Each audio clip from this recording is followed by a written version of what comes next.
So this work comes from anthropologists who were writing in the last century, in particular two men, a man named Arnold van Gennep and another one named Victor Turner.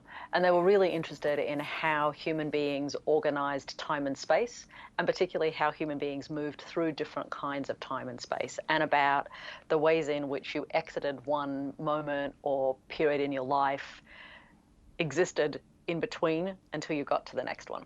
And they called that notion a rite of passage. We'd recognize that because we use that as a term to describe everything from graduations to weddings to getting your driver's license or your trade certificate. Like all of those are rites of passage, right?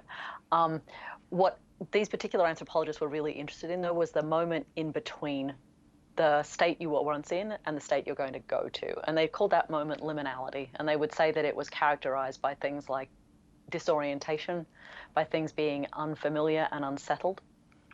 And as I was looking at the first stages of lockdown here in Australia unfolding around me and listening to the conversations both here in Australia and with my colleagues and friends globally, it started to sound more and more like the liminality that I knew from my textbooks at university.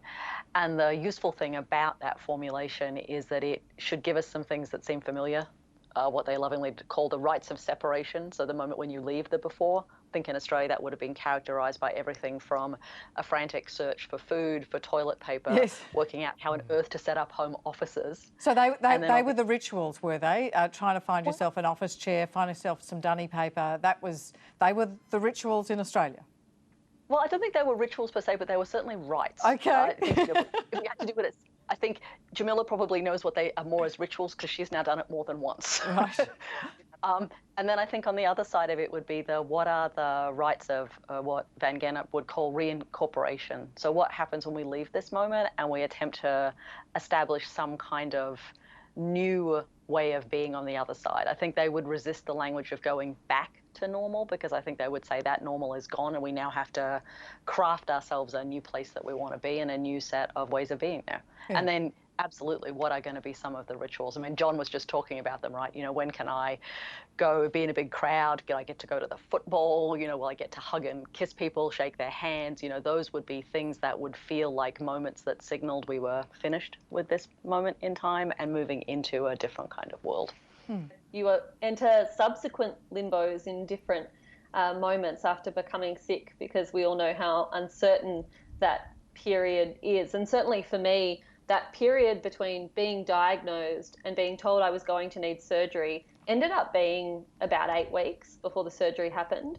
And when I first started reading about liminal time earlier today, I thought, well, that's it. That's what happened to me. I remember feeling completely lost. It felt like it was an endless period of time. Dates and something to work towards kind of disappeared. It was almost like I was just waiting for it to end, waiting for it to be done with. And then I've had that subsequently. I've had that after operations where you sit there and I go into my diary and I delete, and this has unfortunately become quite a familiar thing. I cancel things, gives me a sense of control, calling people saying I won't be available for 8 weeks recovery or whatever it might be. And then you go into that period knowing full well that it's not necessarily 8 weeks. It's some unknown period of time that it will take to feel anything like better, and that you're never going to feel like you did before. They can't cut open your brain and have you feel the same ever again. But I've noticed that during this pandemic, I've watched friends and family react in that same way, to count the days, to talk about, oh, things will be normal by Christmas, or it'll feel like it'll all be over by this point. We won't need to worry by this point. It'll have passed. I'll have got over it.